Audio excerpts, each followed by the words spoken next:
リバプールに住みたい。このチャンネルではビートルズをいかに楽しむかをテーマにした動画をお届けしております。今回のテーマは、ポール・マッカートニーの凄さがわかるビートルズの曲を3曲紹介です。この動画を見て、まあまあ面白いなと感じたら、チャンネル登録をお願いします。20世紀最高の作曲家って誰だと思いますか？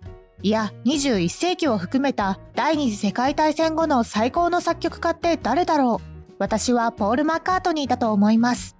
Yesterday、Hey Jude、Let It Be など、今なお世界中の人々に愛される曲をこんなにもたくさん作ったのってポールだけじゃないですか？とにかくポールってすごいんです。ポールの凄さは一言じゃ語れません。作曲家として、ベースのプレイヤーとして、ボーカリストとして、作詞家として、いろんな方面ですごい。ここでは独断と偏見でポール・マッカートニーのいろんな凄さがわかるビートルズの曲を3曲紹介いたします。まずはベースプレイヤーとしてのポール・マッカートニーから。ジョン・レノン中期の名作、レインのベースはゾクゾクする。ベーシストとしてのポール・マッカートニーも超一流です。ビートルズの元メンバー、スチュアート・サトクリフの後を受け継ぎ、ベーシストとなったポールですが、過去、ベースなんて誰もやりたがらないと言っています。望んでベーシストになったわけではないのかもしれませんが、ポールがベーシストになったことで、ベーシストに憧れた人は多くいるでしょう。なぜって、ポールのベースは革命だからです。有名どころでは、ペーパーバックライターやサムシングのベース、ヘイブルドッグのベースも忘れてはいけません。もちろんカムトゥゲザーもです。いろいろとベースの名演はあるのですが、今回取り上げるのはレインのベースです。ビートルズ史上最高のベースが鳴り響いている曲だと個人的に思っています。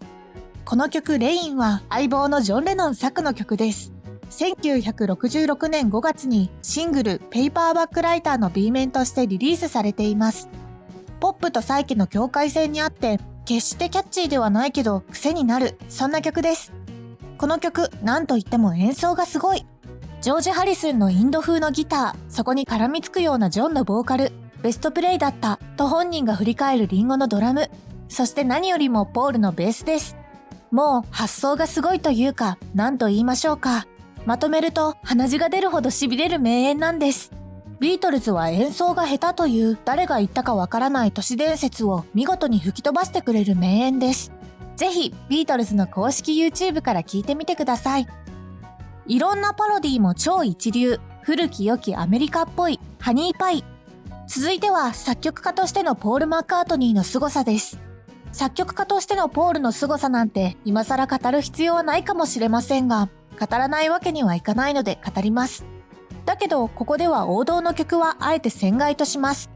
王道って All My Loving、Can't Buy Me Love、Yesterday、401、Penny Lane、Hello Goodbye、Let It Be などなど挙げればキリがありません。ポールの作品のほとんどじゃないかというくらい挙げられます。でもここではパロディに注目します。パロディというと言い過ぎかな？パロディと言いますか、実にぽい作品をポールは作っています。こういうのがたまりません。例えば、バックインザ USSR です。実にビーチボーイズっぽい。コーラスワークがビーチボーイズっぽいので、正確には作曲と言えるのかどうかわかりませんが、まあいいじゃないですか。そして私が最も実にぽいと感じているのが、アルバムザ・ビートルズ収録のハニーパイです。聴けば聴くほどいい曲ですね。実に古き良きアメリカっぽい。私は古き良きアメリカも知らなければ古いアメリカの曲も聞いたことはないのですが、ハニーパイにはそれらをイメージさせるものがふんだんに散りばめられています。だから実際は知らないんだけど、古き良きアメリカっぽいと感動しちゃうんです。共感してもらえますかね？ちょっと聞いてみてください。すごいポールは歌もうまい。I want to hold your hand。最後は歌もうまいぞポール・マッカートニーです。ポピュラー音楽史上最も多彩な男、ポール・マッカートニーは歌もうまいのです。ポールの歌のうまさはどの曲を例に挙げればいいのか迷ってしまうくらい多くありますが、ヘルーター・スケルターやオーダーリンあたりを聞いてもらえばわかるでしょうか。I'm Downなんかもわかりやすいかもしれませんね。ビートルズ解散後、ラジオから流れるポールの声を聞いて、やっぱり歌うまいなぁとジョンがツイートしたのはあまりにも有名ですね。そうです。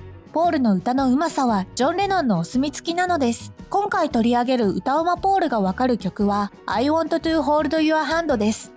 1963年にリリースされたこの曲はビートルズの5枚目のシングル。ビートルズの代表曲とも言えるこの曲はジョンとの共作でボーカルも仲良く2人で撮っています。ジョンとポールのハモリが最高なのです。特に注目したいのがポールの声。この部分、この歌詞の箇所です。曲中に2回登場するのですが、2回とも違った風に歌ってるんですね。1回目はユニゾンで、2回目はハモリ。最高ですね。ポール、歌うま。まとめ、ジョン・レノンが音楽業界にした大きな貢献とは？それはポール・マッカートニーを発掘したこと。そうジョン自身が語っています。ありがとう、ジョン・レノン。異論はございません。さて、今回ご紹介してきた曲のおさらいです。レイン、ハニーパイ、I Want to Hold Your Hand。以上の3曲です。ポールの天才っぷりが感じられる曲は他にもたくさんあるのですが、上げていくとキリがないので、今回はこのくらいにしておきます。それにしても、あのカリスマ、ジョン・レノンが羨む才能を持つポール・マッカートニーは、やっぱりすごい。2020年、御年78歳でもまだまだ現役。そして第一線で活躍中。新作、マッカートニー3も楽しみです。いや、楽しみすぎです。以上、ポール・マッカートニーの凄さがわかるビートルズの曲を3曲紹介でした。いかがでしたでしょうか？まあまあ面白かったでしょうか？よければチャンネル登録をお願いします。いまいち面白くない？次頑張りますのでチャンネル登録をお願いします。